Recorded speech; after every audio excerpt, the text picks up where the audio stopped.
You're listening to Heroes in the Moment. What's up, heroes? I'm Michael. And I'm Nathan. And today we're doing the weekly recap number 47. 47, baby. 47. And we got quite a bit of news today, unlike recent past. There is a lot. This week. A lot of good ones, a lot of interesting ones, and a lot of ones that we're questioning ourselves and why this is happening. know. It's kind of existential to a point. It is like, very why much. are we here? You're like, why are we here? How did we get here? How did we get here? You know, and there's so Did many we just elements. drive here? Or It's philosophical. very filament. Mathematician. Mathematician. Five. We'll let y'all know about that one day. One day you guys need to understand. Homeschooler and a public schooler.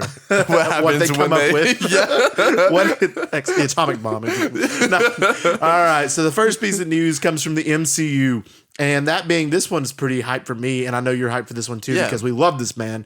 And that being Hugh Jackman, his Wolverine, is apparently, we knew he might have a cameo appearance in Avengers Secret Wars, but now Kevin Feige's alluded to him having a major role in Avengers Secret Wars. That What do you is think? huge. First of all, that's awesome. It's great. You know, obviously, like you said, this has been rumored.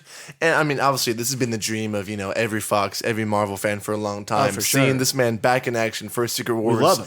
one last time. And now that it's confirmed by Feige himself, man, that's reason to celebrate. It is reason to celebrate. And then also, on top of that good news, we get the possible rumored that his Wolverine, Hugh Jackman's Wolverine, may get to fight the Hulk as well at some capacity. No way, really? Which is like, oh, I would love that. How it, like in a separate movie? I don't know if it'd be a separate movie or it'd happen in Secret Wars or what or when or what capacity, but still, I mean, the whole reason Wolverine was created was to defeat the Hulk in comics. And how cool would that be to see? Just that like just like one movie, dude. one movie. That'd be so cool. Would you cast Mark Ruffalo in it too? Well, it'd have to be Mark Ruffalo Yeah. because of his connections to the MCU. So Yeah. It would have to be like a huge, pretty like dark project too. yes, and it'd have to that'd be be like no, awesome. not Professor Hulk. Don't make me watch him fight. Yeah, that'd be Professor Hulk. terrible, I'd be dude. so mad. I want like the Incredible Hulk. I want World War Hulk, man. Dude, that would be so I want fire. him absolutely destroy people. It'll be crazy. I would love That'd be so cool. It'd be dude. so cool. But also with Secret Wars rumors, we have the Andrew Garfield, which we figured would make it a cameo appearance, but also it's apparently he's gonna do it. Fire. So that's Awesome. also really I cool. love you, and I Andrew would assume Garfield. if Andrew's gonna do it, then Toby would also. Yeah, do they it. have to, man. I would love Like, that. they'll tease a smaller one, and then Toby will be there, and everyone will be like, Yeah. ah! It'd be epic once again, Yeah. just like No Way Home, but even more capacity. I'm so Yeah, excited even for that. bigger scale. And then also with Secret Wars is we read, you sent this to me, that it's a possibility that Marvel is going to use Avengers Secret Wars, which we kind of speculated about this kind of as a soft reboot for the MCU, Yeah. changing some things, kind of resetting everything back to what it originally was, and kind of, I guess they would shift their focus to like the X-Men, and I think that'd be pretty cool. Yeah, I mean, Michael, like they have to. I feel like it's a necessity for their brand. I mean, like what the first four phases of the MCU, they're all very well planned out. You know, yeah. They all led up perfectly to Endgame. Like that Right. was a big thing. Then after Endgame, it's just kind of been low key a falling out. Yeah. You know, it's been one project after another, and we just Yeah. really don't know where it's and you going. have few highs and then several lows, and then you're like, Yeah, it's you like, know, where's it going? Where's this building up to? So Right, and none of them are connected. You know, yeah, that's and been none of them a are big connected, problem. and like honestly too, like and the characters just they aren't as good as you know Right. as the OGs. Right, Obviously, we and miss the only RDJ. ones that are like good is they're not using them properly. Yeah, like, like Doctor Thor Strange, and Hulk. Thor, Yeah. Scarlet Witch. I mean, Scarlet Witch has been used pretty well, but some of those characters is just not being used in the capacity that they need to be used. Yeah. and that's just unfortunate. So from what? So sorry to interrupt. Oh no, you're fine. I was just saying that like that would be a cool way for the MCU to kind of come back to its roots with reset. I mean, obviously they would start to focus more on the X-Men. Yes. Right. The X-Men. X-Men, and I Fantastic think that'd be Four. awesome. The Fantastic Four. Right. And I've heard that too. Like they're considering just recasting some of the older characters too. Yeah. Like later on down the future, which I think will be completely fine. Yeah, Like, I as really long think as they're they do gonna it need right. to. Yeah. Yeah. As long as they do it right and well, and don't recast Iron Man, it's okay. They're gonna cast like an 8-year-old like Tom Cruise. He's gonna look like he's 50 still. Still, Yeah, facts. still. That's Paul Rudd. That's Paul Rudd. Any That's excuse to Iron bring up Paul Rudd. All right, love Paul Rudd. All right, now we got to talk about some more Deadpool 3 rumors, because even though it has apparently been taken off Marvel's calendar, rumors are still running rampant for this movie, and I love it. And I'm so excited for this movie. And that being one of them being Taron Egerton is rumored to be a Wolverine variant in Really? Deadpool 3. Wonder how that would go. I mean, I think that'd be pretty hype. I mean, the man's been rumored to play Wolverine for like two, very 3 long years. time, yeah. So maybe just kind of play into that fact. Like Yeah. similar with Krasinski as Mr. Fantastic, you know? Right. But I think that'd be cool. He's a great Kinda actor. Cool. I mean, I don't know if he'd be like the Wolverine continuing on like as a new role, but it'd still be cool to see it in the capacity. I don't know, but yeah, I don't give the man a chance. And if it does Absolutely. well, you know, We'll see what Why not? happens. Why Right. not? I completely agree. And then also with that is Julian McMahon, I think that's how you pronounce his name, could be returning as Doctor Doom. You know, he was the Doctor Doom in the original Fantastic Four 2005 and the Rise of Silver Surfer movies. So he could be returning in as like a variant or capacity in Deadpool 3 as well. I mean, I think definitely as a variant would be fine. Yeah. But I do not think that they should just cast this man. I actual don't know, like Dr. they Doom. just need clean breaks. They do. They need more clean back. Even though he was a pretty good Doom, they just didn't have he the was good. writing I capacity. enjoyed his part. Oh yeah, but it'd be cool to see him again. And I never even thought I honestly forgot about this guy. And then when like you sent me that, I was like, oh, okay, I remember them. too, You know, and that'd be cool to see there as well. Also with the Marvels, and I particularly like this one as well, is that being a rumor that Taylor Swift may be Dazzler in Deadpool 3. Yeah, I saw that. Honestly, it fits so perfectly. It would fit. I know she has a really good relationship with Ryan Reynolds. She has a really good relationship with Ryan Reynolds. They're really good friends. And actually, like Taylor Swift's Cats was in Deadpool 2. Yeah. So that would be kind of funny or on the t-shirt. But like Dazzler is literally a mutant pop star. Yeah. Like and a blonde mutant pop star. I mean, how much would that fit Taylor Swift being And that would pull in a lot of fans Oh, too. it'd pull in a lot of who are people. not superhero fans. Oh, yeah. That movie so. would make a lot more money because all the Swifties would be coming. I'll do that. Would be an obnoxious theater, though. Imagine. It'd be a lot. But yeah, dude, I'm thinking like probably like a minute, 2, 3 minute like cameo. Probably. Just real But like, quickly. I don't know, like why not? Like the movie's wild already. Oh, yeah. Bring it on. Do it. I'll just make it 2 and well, it's got to be like 4-hour movie and just all That'd these be wild. crazy things going on, and just be sure that like if it's a 4-hour movie that Hugh Jackman and Ryan Reynolds get 3 hours and 50 minutes of screen time, and that would be perfect. Yeah, like you're good, you're set. Yeah. All right. Also with the MCU, we got Thor 5 has been put into development, but and I say a hard but with Taika Waititi coming back to direct. This is a big old L. It's unfortunate. Dude, I guarantee you, man, Chris Hemsworth is not happy He's not about happy. this decision. There's no way he and is. he's like, you got to have him to be involved because he's Thor. I mean, what are you going to do if he says no? Like, focus on somebody else. They're ruining his character, man. I mean, legit, like, which is weird too because Taika Waititi did such a great job with Ragnarok, right? Rebooting Thor's character, creating a whole new thing. Fantastic movie. And then he comes over with Thor Love and Thunder and just absolutely like takes that character, scrambles it up in a ball and runs it over 15 times. Yeah, he's like a parody it's of so ridiculous. the guy you love. And it's like, what happened there? Like, you couldn't have watched Thor Love and Thunder and tell me that that's a good movie and then go back and watch Thor Ragnarok and tell me that that's the same director. Yeah. Like, you just can't tell me that. And it is. Completely It different. blows my mind. And I'm like, if Taika Waititi is going to take this and take it a darker route and go back more towards the roots of Thor, I'll maybe more inclined to interest him, but I don't think he would. That's the problem. Yeah, I don't think so either. I mean, from what we hear, apparently it's gonna focus on a new, different part of Thor, which obviously we need. I think personally we need like a more mature, I agree. a really older Thor. Yeah, kind of like I don't know. I think this should be his last project. Well, obviously besides Secret Wars, but I mean to Taika's credit, he is a really good director. He's made some really good movies. And yeah, Thor Love and Thunder was a stinker, but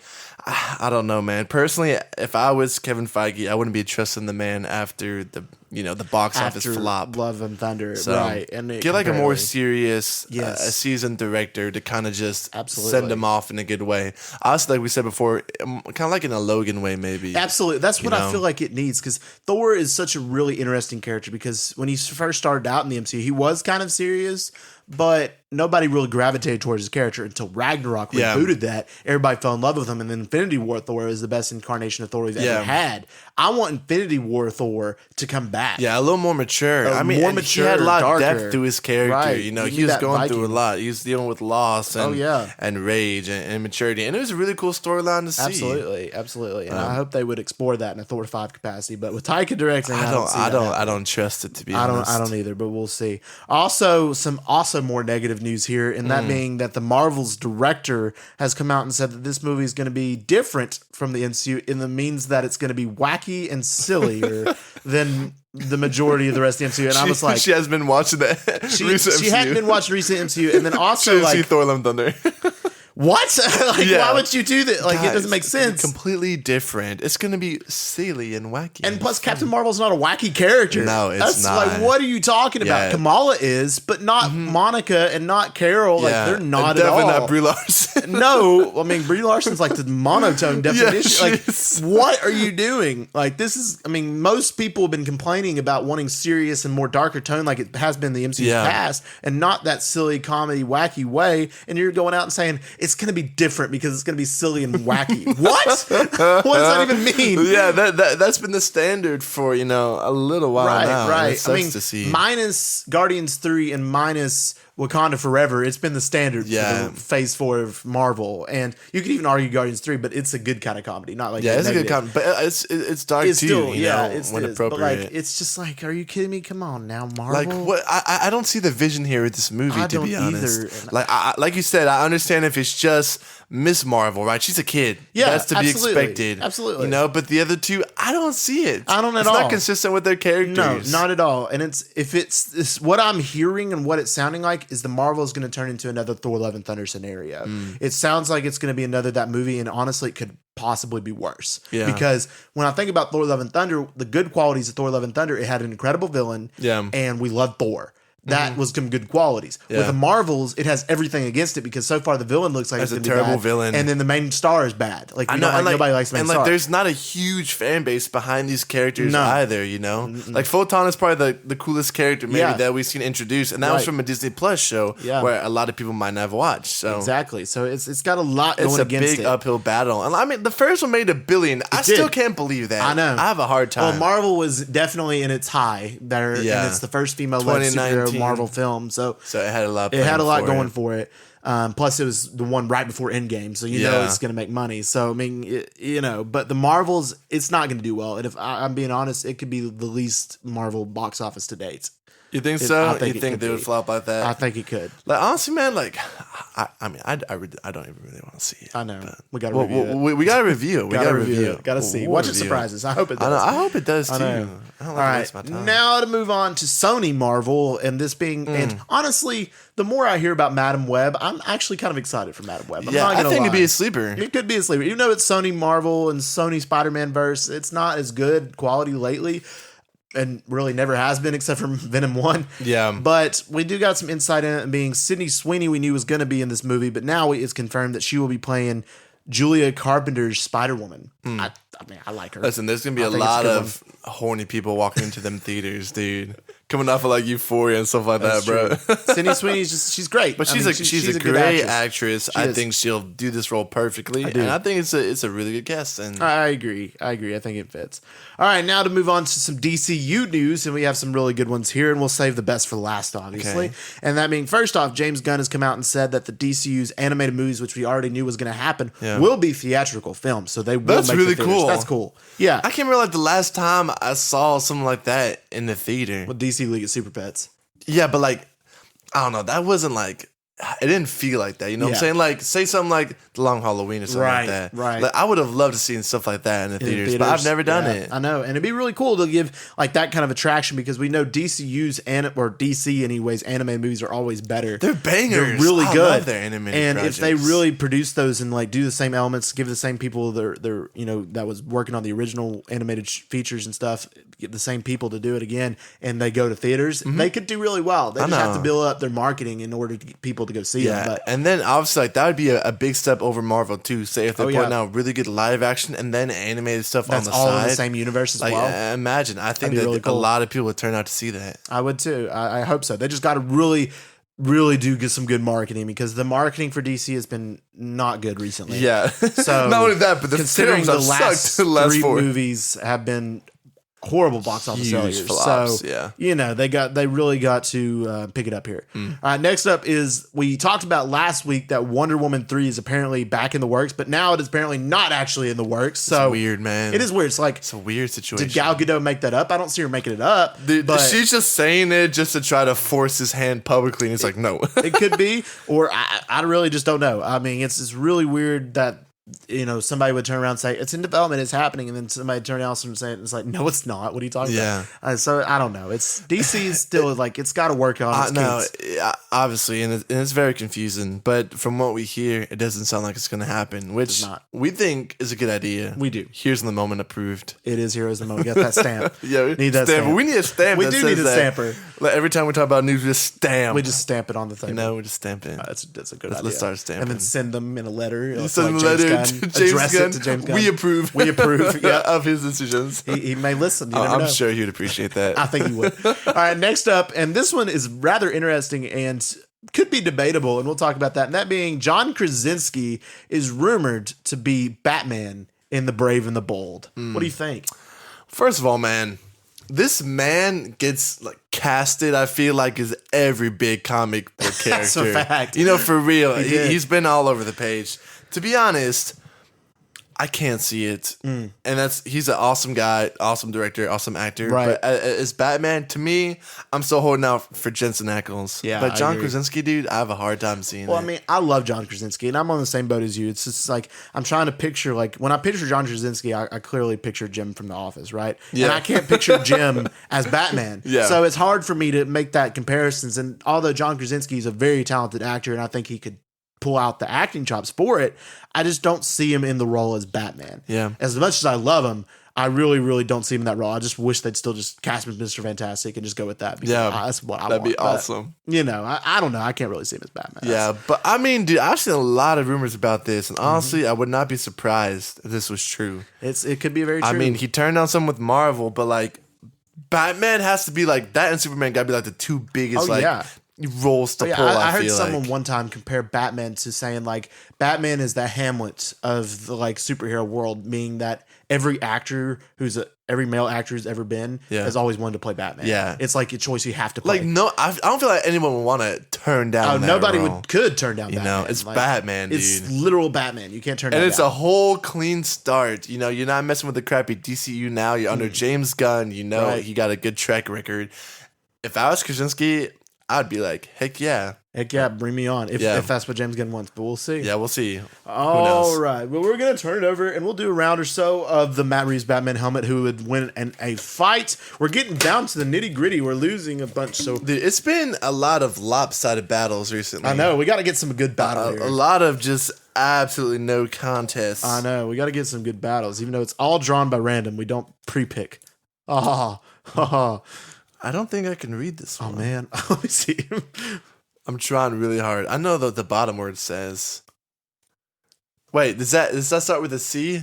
Oh, dude, I thought it would start with an L. I was like, LaPlane. LaPlane. I was like, who is LaPlane? Okay, all right. I got Captain America. Captain America, one of your favorites. Yeah, well, at least in the movies, dude. He is so boring in the comics. That's true. I can't stand him. And I've got, how unfortunate for Captain America. I got Hulk. Freak. I mean, sorry, Captain America. Captain America, you got your shield. Yeah, shield. Yeah, strength. Hulk is. He's just you're talking about the peak human versus a dude who can destroy the world. So. Literally, if he wanted to. I'm sorry. And we're not Captain talking about America. Professor Hulk, but even then, if it was Professor Hulk, he would still win. That's unfortunate. That hurts. One more round here. That's he'll be up there. Let's get a good debatable 4, round top here. 8. I think I drew you one too. Okay, let's see here. All right, let's get a good one here. Come on. What? All right. Who is this? Is this Vibe? Vibe, yep, Vibe. I don't even know who Vibe is. Okay, Cisco from The Flash, CW The Flash. Oh, yeah, but in the comics, he's called Vibe. Big. Really? He's called Vibe. Yeah. Okay. Yeah. Vibe. So he's a regular human, but he got them vibe. Well, no, he's not a regular human. He's got powers. Well, but I'm saying like his endurance. Like, if he takes a punch, he's gonna take a punch. He's gonna take. You see what I'm saying? Right. Yeah. And I got Plastic Man.